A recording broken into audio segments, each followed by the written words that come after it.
ನಮಸ್ಕಾರ. ಅಶ್ವಮಂದಿರಕ್ಕೆ ಸ್ವಾಗತ. ನಾನು ಮಂಜರಿ ಹೊಂಬಾಳಿ. ಪ್ರತಿ ಮಾಸದಲ್ಲೂ ವಿಶೇಷ ಏಕಾದಶಿಗಳನ್ನ ಆಚರಣೆ ಮಾಡ್ತಾ ಬಂದಿದ್ದೇವೆ. ಈ ಮಾಸದಲ್ಲಿ ಅಂದ್ರೆ ಆಷಾಢ ಮಾಸದ ಕೃಷ್ಣ ಪಕ್ಷದಲ್ಲಿ ಬರುವಂತಹ ಏಕಾದಶಿಯನ್ನ ಕಾಮದಾ ಏಕಾದಶಿ ಅಥವಾ ಕಾಮಿಕಾ ಏಕಾದಶಿ ಅಂತ ಕರಿತೀವಿ. ಕಾಮದಾ ಏಕಾದಶಿ ಅಂದ್ರೆ ಕಾಮನೆಗಳನ್ನ ಪೂರ್ಣ ಮಾಡುವಂತಹ ಏಕಾದಶಿಯೇ ಕಾಮದಾ ಅಥವಾ ಕಾಮಿಕಾ ಏಕಾದಶಿ. ನಮ್ಮ ಮನಸ್ಸಿನಲ್ಲಿ ಅನೇಕ ಅಭಿಲಾಷೆಗಳು, ಅನೇಕ ಆಸೆ ಆಕಾಂಕ್ಷೆಗಳು ಇರ್ತದೆ. ಅದನ್ನ ಈ ಏಕಾದಶಿ ಪೂರ್ಣ ಮಾಡುತ್ತೆ ಅನ್ನುವಂತಹ ನಂಬಿಕೆ ನಮ್ಮ ಶಾಸ್ತ್ರದಲ್ಲಿದೆ. ಹಾಗಾಗಿಯೇ ನಮ್ಮ ಕಾಮನೆಗಳನ್ನ ಪೂರ್ಣ ಮಾಡುವಂತಹ ಈ ಏಕಾದಶಿಯನ್ನ ಕಾಮದಾ ಏಕಾದಶಿ ಅಥವಾ ಕಾಮಿಕಾ ಏಕಾದಶಿ ಅಂತ ಕರಿತೀವಿ. ನೋಡಿ, ಏಕಾದಶಿಯನ್ನ ಮಾಡುವುದೇ ಭಗವಂತನ ಪ್ರೀತಿಗೋಸ್ಕರ. ಭಗವಂತನು ಪ್ರೀತನಾಗ್ಲಿ, ಸಂತುಷ್ಟನಾಗ್ಲಿ, ಅವನ ಆಶೀರ್ವಾದ, ಅನುಗ್ರಹ ನಮಗೆ ಸಿಗ್ಲಿ ಅನ್ನೋ ಕಾರಣಕ್ಕೆ. ಹಾಗೆಯೇ ಏಕಾದಶಿಯ ಮೂಲ ಉದ್ದೇಶ ಭಗವಂತನ ಪ್ರೀತಿ, ನಂತರ ಬಹುವಾಗಿ ಅದರಲ್ಲೂ ಮುಖ್ಯವಾಗಿ ಈ ಏಕಾದಶಿ ನಮ್ಮ ಮನಸ್ಸಿನ ಅಭಿಲಾಷೆಗಳನ್ನ ಪೂರ್ಣ ಮಾಡುವಂತಹದ್ದು. ನೋಡಿ, ಪ್ರತಿಯೊಂದು ಏಕಾದಶಿಯಲ್ಲಿಯೂ ಭಗವಂತನ ವಿಶೇಷವಾದಂತಹ ರೂಪವನ್ನ ಚಿಂತನೆ ಮಾಡಿ ಏಕಾದಶಿಯನ್ನ ಮಾಡುವಂತಹದ್ದು ಕ್ರಮವಿದೆ. ಈ ಬಾರಿಯ ಏಕಾದಶಿ ಕಾಮದಾ ಏಕಾದಶಿಯಲ್ಲಿ ವಿಷ್ಣುವಿನ ರೂಪವಾದಂತಹ ಶ್ರೀಧರ ನಾಮಕ ಪರಮಾತ್ಮನನ್ನ ವಿಶೇಷವಾಗಿ ಚಿಂತನೆ ಮಾಡಿ ವಿಶೇಷ ಆಚರಣೆಯನ್ನ, ಅನುಷ್ಠಾನಗಳನ್ನ ಮಾಡುವುದು ಕ್ರಮದಲ್ಲಿ ಹೇಳಲಾಗಿದೆ. ಮಹಾವಿಷ್ಣುವಿನ 24 ರೂಪಗಳಲ್ಲಿ ಶ್ರೀಧರ ನಾಮಕ ಪರಮಾತ್ಮ ಈ ಆಷಾಢ ಮಾಸದಲ್ಲಿ ನಿಯಾಮನ ಮಾಡುವಂತಹ ಭಗವಂತನ ರೂಪವಾಗಿದೆ. ಆದ್ದರಿಂದ ವಿಶೇಷವಾಗಿ ಶ್ರೀಧರ ನಾಮಕ ವಿಷ್ಣುವನ್ನ ನಾವು ಆಷಾಢ ಮಾಸದ ಕೃಷ್ಣ ಪಕ್ಷದಲ್ಲಿ ಬರುವಂತಹ ಈ ಏಕಾದಶಿಯಂದು ವಿಶೇಷವಾಗಿ ಈ ಭಗವಂತನ ಚಿಂತನೆಯನ್ನ, ಸ್ತೋತ್ರಗಳನ್ನ, ಪೂಜೆಯನ್ನ ಮಾಡಬೇಕು. ಇನ್ನು ಮಹಾವಿಷ್ಣುವಿನ ರೂಪವಾದ ಶ್ರೀಧರ ನಾಮಕ ಪರಮಾತ್ಮನನ್ನ ವಿಶೇಷವಾಗಿ ಈ ದಿನ ಪೂಜಿಸಿದರೆ ನಮಗೆ ಯಾವೆಲ್ಲ ಪುಣ್ಯಗಳು ಲಭಿಸ್ತದೆ ಅನ್ನೋದು ಶಾಸ್ತ್ರ ಹೇಳಿದೆ.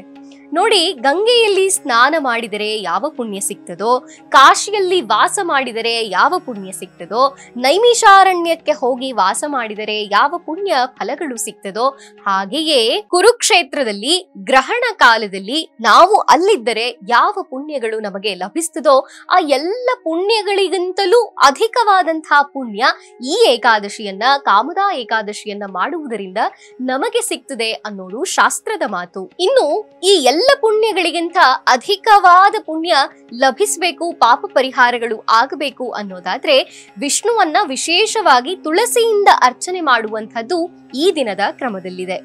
ವಿಶೇಷವಾಗಿ ತುಳಸಿಯಿಂದ ಅರ್ಚನೆ ಮಾಡಿದ್ದಲ್ಲಿ ಕಾಮದಾ ಏಕಾದಶಿಯಲ್ಲಿ ಸಂಪೂರ್ಣ ಫಲಗಳನ್ನ ಪಡಿಬಹುದು ಎಂದು ನಮ್ಮ ಶಾಸ್ತ್ರ ಹೇಳಿದೆ. ಇನ್ನು ಅನೇಕ ದಾನಗಳನ್ನ ಸೂಚಿಸಿದ್ದಾರೆ ಶಾಸ್ತ್ರದಲ್ಲಿ. ಗೋದಾನವಿರಬಹುದು, ಭೂದಾನವಿರಬಹುದು, ಇತ್ಯಾದಿ ದ್ರವ್ಯಗಳನ್ನ ದಾನ ಮಾಡುವಂಥದ್ದಿರಬಹುದು.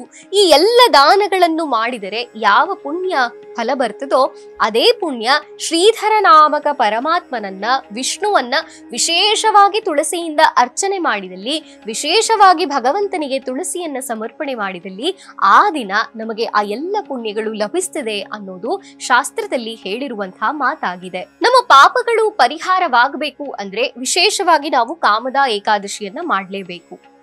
ಪಾಪಗಳ ಪರಿಹಾರಕ್ಕೋಸ್ಕರ, ಪುಣ್ಯ ಸಂಪಾದನೆಗೋಸ್ಕರ ಶಾಸ್ತ್ರದಲ್ಲಿ ಅನೇಕ ವಿಧವಾದ ವ್ರತ, ನಿಯಮ, ಕ್ರಮಗಳನ್ನ ಹೇಳಲಾಗಿದೆ. ಅದರಲ್ಲಿ ಅತೀ ಮುಖ್ಯವಾದದ್ದು ಈ ಏಕಾದಶಿಯನ್ನ ಮಾಡುವುದೇ ನಮ್ಮ ಪಾಪ ಪರಿಹಾರಗಳಿಗೋಸ್ಕರ ಎನ್ನುವಂತಹ ಮಾತು ಶಾಸ್ತ್ರದ್ದು. ಹಾಗಾಗಿ ನಮ್ಮ ಪಾಪ ಪರಿಹಾರಗಳಿಗೋಸ್ಕರ ಮಾಡುವಂತಹ ಈ ಏಕಾದಶಿಯನ್ನ ನಿರ್ಜಲ ಉಪವಾಸದಿಂದ, ಅಂದ್ರೆ ನೀರು ಆಹಾರಗಳನ್ನ ಸ್ವೀಕಾರ ಮಾಡದೆ ಉಪವಾಸವನ್ನ ಆಚರಣೆ ಮಾಡಿ ತದನಂತರ ರಾತ್ರಿಯಲ್ಲಿ ಭಗವಂತನ ಸ್ತೋತ್ರ ಕೀರ್ತನೆಗಳನ್ನ ಹಾಡ್ತಾ ಜಾಗರಣೆ ಮಾಡ್ತಾ ಈ ಉಪವಾಸವನ್ನ ಆಚರಣೆ ಮಾಡಬೇಕು. ನಾನು ಮೊದಲೇ ತಿಳಿಸಿದ ಹಾಗೆ ತುಳಸಿಯನ್ನ ವಿಶೇಷವಾಗಿ ಅರ್ಚನೆ ಮಾಡುವುದರಿಂದ, ಭಗವಂತನಿಗೆ ಸಮರ್ಪಣೆ ಮಾಡುವುದರಿಂದ ನಾನಾ ವಿಧವಾದ ಫಲಗಳನ್ನ ಈ ಏಕಾದಶಿ ಮಾಡುವವರು ಪಡೆಯಬಹುದಾಗಿದೆ. ತುಳಸಿಯನ್ನ ಮುಟ್ಟಿದರೆ ಸಾಕು ನಮ್ಮ ರೋಗಗಳನ್ನ ಪರಿಹಾರ ಮಾಡುವಂತಹ ದೇವಿಯವಳು. ಇನ್ನು ತುಳಸಿಯ ಹತ್ತಿರಕ್ಕೆ ಹೋಗಿ ನಮಸ್ಕಾರ ಮಾಡಿದರೆ ನಮ್ಮ ಎಲ್ಲ ಪಾಪಗಳು ಪರಿಹಾರವಾಗ್ತದೆ ಅನ್ನುವಂತಹ ನಂಬಿಕೆ ಇದೆ. ಇನ್ನು ತುಳಸಿಯ ಸಾನ್ನಿಧ್ಯ ನಮ್ಮ ವಾತಾವರಣದಲ್ಲಿ ಇದ್ದರೆ ಅವು ನಮ್ಮ ರೋಗಗಳನ್ನ ಪರಿಹಾರ ಮಾಡ್ತದೆ ಎನ್ನುವಂತಹ ನಂಬಿಕೆ ನಮ್ಮ ಹಿರಿಯರದ್ದಾಗಿತ್ತು. ಇಷ್ಟೆಲ್ಲ ಬಹುವಾಗಿ ಹೇಳಿರುವಂತಹ ತುಳಸಿಯ ಬಗ್ಗೆ, ಅದರ ಸಾನ್ನಿಧ್ಯದ ಬಗ್ಗೆ, ಪವಿತ್ರತೆಯ ಬಗ್ಗೆ ಹಾಗೂ ಆರೋಗ್ಯಕರ ಗುಣಗಳನ್ನ ಹೊಂದಿರುವಂತಹ ಈ ತುಳಸಿಯನ್ನ ಭಗವಂತನ ಪಾದಗಳಿಗೆ ಅಂದು ಸಮರ್ಪಣೆ ಮಾಡಿದರೆ ಆ ಮನುಷ್ಯ ಯಮಲೋಕದ ಬಾಧೆಯನ್ನ ತಪ್ಪಿಸಿಕೊಂಡು ನೇರವಾಗಿ ಸ್ವರ್ಗಕ್ಕೆ ಹೋಗ್ತಾನೆ ಅನ್ನುವಂಥ ನಂಬಿಕೆ ಈ ಏಕಾದಶಿ ವ್ರತವನ್ನ ಆಚರಣೆ ಮಾಡುವುದಕ್ಕೋಸ್ಕರ ಬಂದಿದೆ. ಇನ್ನು ಈ ಏಕಾದಶಿಯನ್ನ ಆಚರಣೆ ಮಾಡುವಾಗ ಉಪವಾಸವಿದ್ದು ರಾತ್ರಿ ಜಾಗರಣೆಗಳನ್ನ ಮಾಡಿ, ಅಲ್ಲದೆ ಅಂದು ತುಳಸಿಯಿಂದ ದೇವರನ್ನ ಪೂಜಿಸಿ ಅರ್ಚಿಸಿ ಈ ಎಲ್ಲ ವಿಧಗಳನ್ನ ಪೂರೈಸಿ ಆದ್ಮೇಲೆ ತದನಂತರದಲ್ಲಿ ದೇವರ ಮುಂದೆ ನಂದಾದೀಪವನ್ನ ಹಚ್ಚೋದ್ರಿಂದ, ಅಂದ್ರೆ ತುಪ್ಪದ ಸಮೇತವಾಗಿ ಘೃತ ದೀಪವನ್ನ ದೇವರಿಗೆ ಹಚ್ಚಿ ಸಮರ್ಪಣೆ ಮಾಡೋದ್ರಿಂದ ನಮ್ಮ ಪಾಪಗಳು ಪರಿಹಾರವಾಗ್ತದೆ ಅನ್ನುವಂತಹ ನಂಬಿಕೆ ನಮ್ಮ ಶಾಸ್ತ್ರದಲ್ಲಿರುವ ಹೇಳಿರುವ ಮಾತಾಗಿದೆ. ಇದರ ಹಿಂದೆ ಒಂದು ಅದ್ಭುತವಾದಂತಹ ಕಥೆ ಇದೆ. ಗಾಲವ ಋಷಿ ಅವರ ಮಗ ಭದ್ರಶೀಲ ವಿಷ್ಣುವಿನ ಉಪಾಸನೆಯಲ್ಲಿ ಬಹಳ ಚಿಕ್ಕ ವಯಸ್ಸಿನಿಂದಲೇ ಆರಂಭ ಮಾಡಿರ್ತಾನೆ. ಆದ್ರೆ ವಿಷ್ಣುವಿನ ಉಪಾಸನೆಯನ್ನ, ಏಕಾದಶಿಯನ್ನ ಬಹಳ ಚಿಕ್ಕ ವಯಸ್ಸಿನಲ್ಲಿ ಮಾಡುವುದಕ್ಕೆ ಒಂದು ಕಾರಣವಿದೆ. ಅವನೇ ಆ ಕಥೆಯನ್ನ ಹೇಳ್ತಾನೆ. ಚಿಕ್ಕ ವಯಸ್ಸಿನಲ್ಲಿಯೇ ಅವನಿಗೆ ಹಿಂದಿನ ಜನ್ಮದ ನೆನಪಿರ್ತದೆ.